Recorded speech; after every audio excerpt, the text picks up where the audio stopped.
Makeup ಕೂಡ ಹೀಗೆ long lasting ಆಗಿ ಇರಬೇಕಾ? Then follow this order. ಮೊದಲನೇದಾಗಿ ಟೋನರ್ನ ಯೂಸ್ ಮಾಡ್ತಾ ಇದ್ದೀನಿ from Plum for that hydration.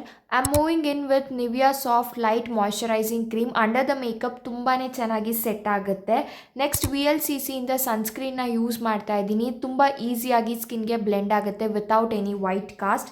Limpet ಬ್ಯೂಟಿಯಿಂದ ಪ್ರೈಮರ್. ಫೌಂಡೇಶನ್ಗೆ ಸ್ವಿಸ್ ಬ್ಯೂಟಿಯಿಂದ ಹೈ ಪರ್ಫಾರ್ಮೆನ್ಸ್ ಫೌಂಡೇಶನ್ನ ಯೂಸ್ ಮಾಡ್ತಾ ಇದ್ದೀನಿ. ದಿಸ್ ಇಸ್ ಲೈಟ್ ವೇಟ್, ಈಸಿಯಾಗಿ ಸ್ಕಿನ್ಗೆ ಬ್ಲೆಂಡ್ ಆಗುತ್ತೆ. For concealer insight makeup essential ಇಂದ ನನ್ನ ಎಕ್ಸಾಕ್ಟ್ ಮ್ಯಾಚ್ ಕನ್ಸೀಲರ್ ಶೇಡ್ನ ಯೂಸ್ ಮಾಡ್ತಾ ಇದ್ದೀನಿ to hide my dark spots and dark circles. Under my eyes loose powder ಇಂದ ಸೆಟ್ ಮಾಡ್ತಾ ಇದ್ದೀನಿ. Eye makeup let's keep it really simple. Light brown eye ಶ್ಯಾಡೋನ use ಮಾಡ್ತಾ ಇದ್ದೀನಿ on my crease. On top of that shimmer ಶೇಡ್ನ use ಮಾಡಿ ನೀಟಾಗಿ blend ಮಾಡ್ಕೊಂಡಿದ್ದೀನಿ. ಕಾಜಲ್ನ ಯೂಸ್ ಮಾಡಿದ್ದೀನಿ ಫ್ರಮ್ ಲ್ಯಾಕ್ಮಿ. ಝೂಡಿಯೋ ಇಂದ ವಾಲ್ಯುಮನೈಸಿಂಗ್ ಆ್ಯಂಡ್ ಲೆಂತ್ನಿಂಗ್ ಮಸ್ಕರಾನ ಯೂಸ್ ಮಾಡಿದ್ದೀನಿ. ಫಾರ್ ಬ್ಲಷ್ ಬೆರಿ 02 ಅನ್ನೋ ಒಂದು ಮ್ಯಾಟ್ ಲಿಪ್ಸ್ಟಿಕ್ನ ಬ್ಲಷ್ ಆಗಿ ಯೂಸ್ ಮಾಡಿದ್ದೀನಿ. ಒಂದು ಸ್ವಲ್ಪ ಹೈಲೈಟರ್, ಐಬ್ರೋಸ್ನ ಫಿಲ್ ಮಾಡ್ಕೊಂಡಿದ್ದೀನಿ. ಸ್ವಿಸ್ ಬ್ಯೂಟಿಯಿಂದ ಲಿಪ್ ಲೈನರ್ನ ಯೂಸ್ ಮಾಡಿದ್ದೀನಿ. ಫಾರ್ ಲಿಪ್ಸ್ಟಿಕ್ ಬೆರಿ 03 ಅನ್ನೋ ಮ್ಯಾಟ್ ಲಿಪ್ಸ್ಟಿಕ್ನ ಯೂಸ್ ಮಾಡಿದ್ದೀನಿ.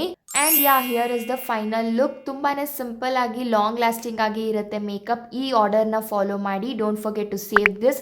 ಈ ಪ್ರಾಡಕ್ಟ್ಸ್ದು ಲಿಂಕ್ ಬೇಕು ಅಂತ ಅಂದರೆ ಕಾಮೆಂಟ್ ಡೌನ್ ಫಾರ್ ಲಿಂಕ್.